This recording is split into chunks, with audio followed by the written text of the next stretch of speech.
Okay, so you know that thing we all say we're going to do, like, oh yeah, I need to get on a budget. Right. And kind of just ends up, at the bottom of the to-do list. It's true.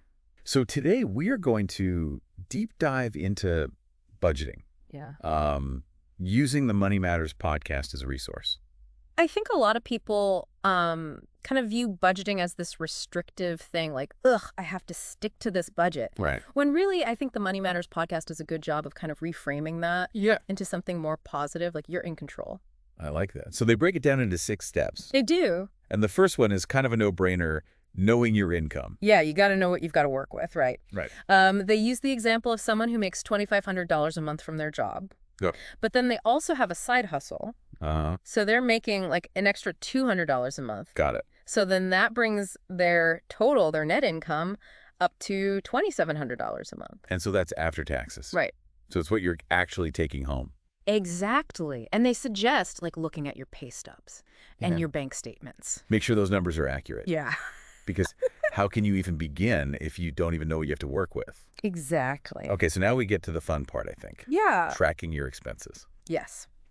This is where it gets really interesting because I think Oh, yeah. we all have those moments where we're like, wait a minute, where did all my money go?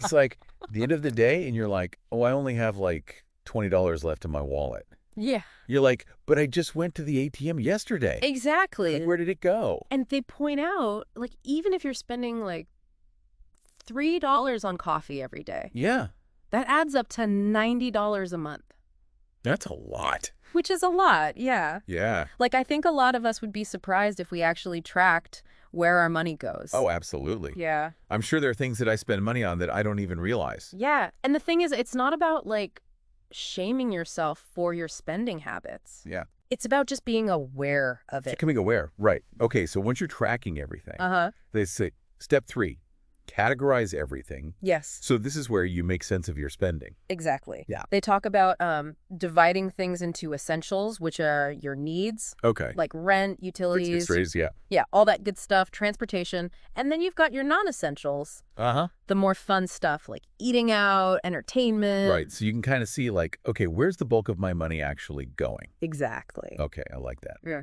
Step 4 is where things start to get really empowering Yes. because this is where you're setting limits. Exactly. You're taking control. You know, instead of just tracking where your money's going, you're deciding where you want it to go. So you're being intentional. I like that. Yes, exactly. Aligning your spending with your goals. Yeah, and they even use the example of like, instead of thinking about it as, oh, I can't spend money at restaurants anymore, Right. think about it as, I'm saving money so I can go on that vacation. Yeah, that's a good way to look at it. It's kind of like, I don't know, turning it into a positive thing instead of Yeah, like okay. a negative restrictive thing. Instead of like a chore, it's like, this Oh. is actually helping me get to where I want to be. Yeah, yeah, yeah. And speaking of helping you get to where you want to be, Yeah, step 5 is regular review Yeah. because like right. life happens. Life happens, exactly. You can't always predict Yeah, you can't plan for everything. what's going to come up. So Right. I like how they emphasize that it's not about being perfect.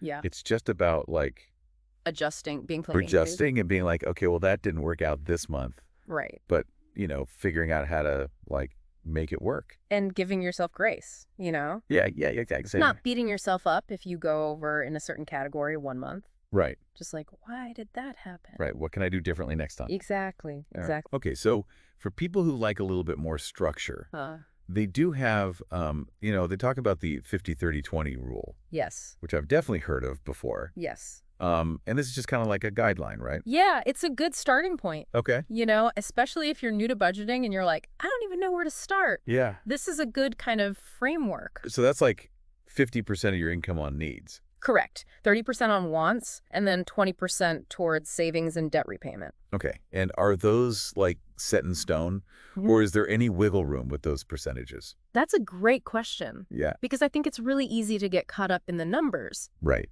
But the important thing is to understand why those numbers are what they are Okay. and to realize that, like, you can adjust them based on your own personal circumstances. So like Yeah. if someone's really trying to pay down debt, maybe they could do 30% to debt repayment, Exactly. even if that means they have to like cut back somewhere else. Exactly. Or if someone's really trying to build up their emergency fund, Yeah. they could bump up that savings to 25%. Okay, and they use the example of, remember how we were talking about that person with the $2,700 income? Yes. So with the 50-30-20 rule, that would be like $1,350 To needs. for needs, Okay. $810 for wants, Yeah. and $540 to savings and debt repayment. Exactly. So like, let's say they get a raise Right. and now they're making more. Uh-huh. Well, they can adjust that, right? Like maybe they don't have to cut back on their wants so much. Right. They can still have that lifestyle, but they can also be putting more towards savings. Exactly. That's the beauty of it, is it can grow with you. Got it. So it's really like, finding what works for you, right? Exactly. There's no one size fits all Yeah. when it comes to budgeting. Well, this has been really eye-opening, I think. Like, you have Yeah. some really good points in that Money Matters podcast. They do. Just about how to, like, wrangle your finances and, like, make your money work for you. Not the other way around. Yeah, it's about being intentional and having a plan. Yeah. So as we kind of, like, wrap things up here, Okay. was there anything that, like, really resonated with you? I think the biggest takeaway for me is just that reminder that it's a process, Right. It's not like you just create a budget once and then you're done. Yeah, you set it and forget it. Right, It's exactly. like you got to keep revisiting it. Exactly. It's about being flexible, making adjustments as needed. Yeah, and, like, giving yourself grace, I Yes, think. absolutely. Because life happens, It does. and it's not always going to go according to plan. Right. And I think that's where a lot of people get discouraged. Yeah. Is they try to stick to this rigid plan and then life throws a curveball and they're like, well, I guess I failed. Right, and that's not what we're going for here. Not at all. We're just trying to, like, get a handle on things. Exactly. It's about making your money work for you and your goals. Okay, well, on that note, Yeah. we'll wrap up this deep dive on budgeting. This was great. We hope you got a lot out of it, Yes. and, feel free to reach out. Yeah. Let us know what you thought. We love to hear from you. And until next time.